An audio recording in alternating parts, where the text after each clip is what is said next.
Nothing more electric than being at a UFC fight. Joining us now is UFC bantamweight champion Ronda Rousey. Her last 4 bouts have lasted a grand total of 130 seconds, a shorter time than it took her to walk out to the ring in her previous fight. She's hit the big screen, is Fortune's 40 under 40, and is empowering women everywhere. Her recent speech about body image was played on stage by Beyonce. And now Ronda, in another undefeated UFC champion fighting out of Poland, the strawweight division, Joanna Jedrzejc, I hope I got that right, are making history, co-headlining UFC 193 in Melbourne, Australia, November 14th. Ladies, this is such a treat. Thank you so much for being with us. All right, let's put this in perspective. Just a few years ago, Dana White, UFC president, wasn't even sure he wanted to create a women's division. Then November 2012, he signs you, first female UFC fighter. Less than 3 years later, Ronda, you are the biggest draw in the highest paid fighter, not female fighter, fighter. What does that mean to you?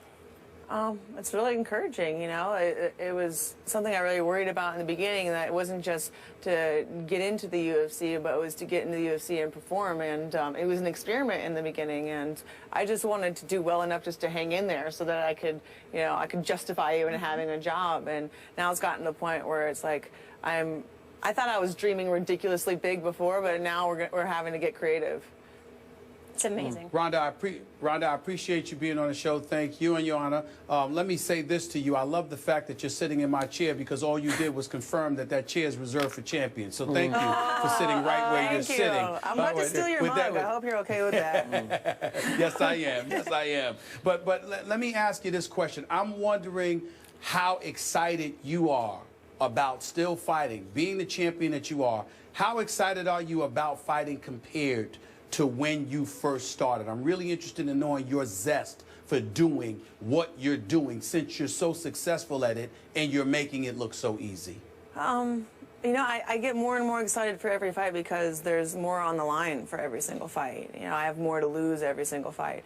And it's not about the individual fights anymore. I'm thinking about like everything as a whole, and like really having a legacy. And I want to be the one that retires undefeated, and every single one of these matches is just, it's one step along the way. It's not like I have to amp myself up for one person after another. I'm so amped up to really attain this goal that very precious few people have ever been able to get, that, you know, I don't even know why people even ask me, how do you get motivated? I am motivated like I am blonde.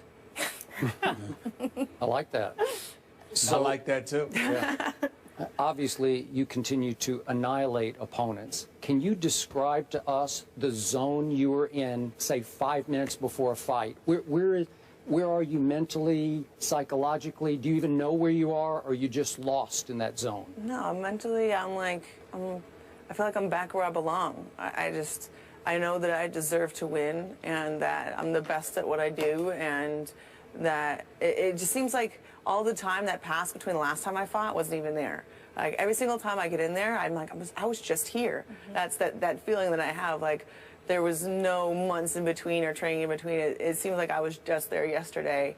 And I don't know, it just goes back to when I was a little kid. My mom would, she would catch me sitting in front of the score tables and like playing like little hand games with all the kids I was about to fight. And she would grab me and put me in the corner and be like, sit there and think about winning. And she would like purposely get me to like focus and not to be distracted, and like learn how to focus myself before I went out. So are you way up for a fight, or do you try to gear down and keep your head straight for a fight? No, I mean, my heart is beating out of his chest. I mean, you're in a crazy situation, but I know that the more stress there is and the more crazy the situation is, the better that I am. So I don't consider it a bad thing. You know, my adrenaline's pumping, and, you know, I'm thinking about a million things. There's so many things going on, but I'm so focused because I'm so sure that that's when I'm at my best. And speaking of you as a little girl, that fight promo with your sister playing you is fantastic. The UFC amazing. Killed it with that. Joanna, I want to focus on you, though. You're on a 10-fight win streak. Absolutely incredible. Talk about being in the zone. I've covered a lot of UFC weigh-ins. Your stare downs, can we see those please, are some of the best in the business. What is going through your head when you get in your opponent's face like that? They're tremendous.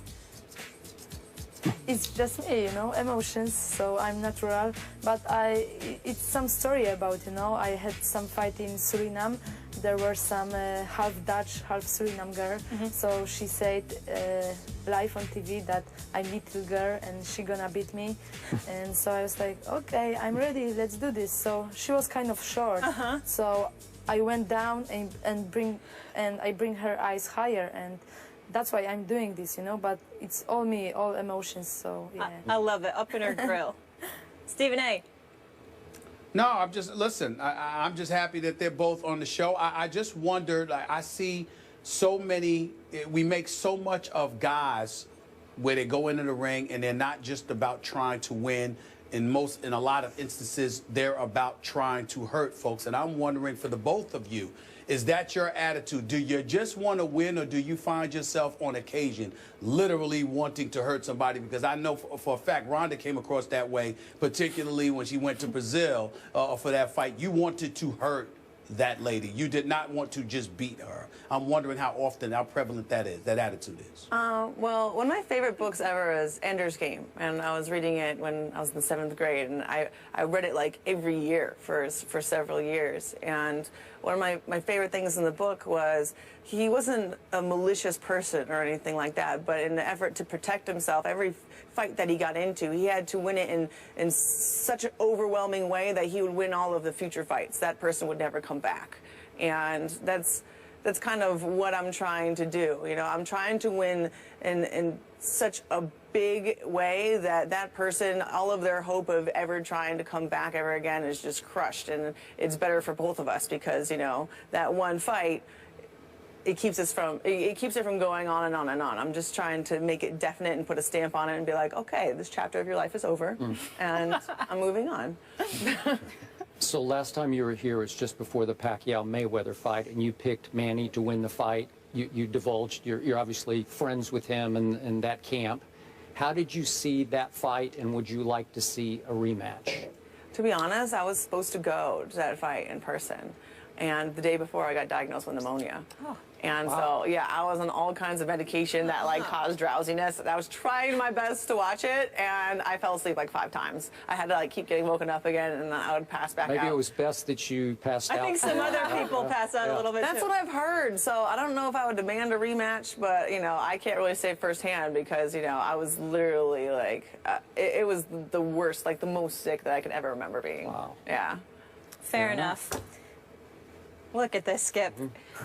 Joanna, how has Ronda impacted your career, being the first female in the UFC and opening doors for women like you that are now being so dominant in the sport? I'm very happy that I'm part of UFC, that Dana did this choice to open the bantamweight division, and a few years after he opened the strawweight division. So I wish there more divisions gonna come, and I'm happy for it. You know, I'm a big fan of Ronda, and I'm happy that I gonna fight on the same card. It's going to be amazing. Thank you guys so much for being here. This is awesome. November 14th, another first, 2 women co-headlining, so it's going to be amazing. Melbourne, Australia. Looking forward to that. And speaking of first, tonight, Ronda Rousey co-hosting SportsCenter. Yeah. Amazing. First female athlete guest anchor on SportsCenter. Catch history tonight, 6 p.m. on ESPN. I'll have that DVR'd for sure. Meanwhile, James Harden believes he was the real MVP last year. The guys will tell you if they have a problem with it after the break. Stay here. This is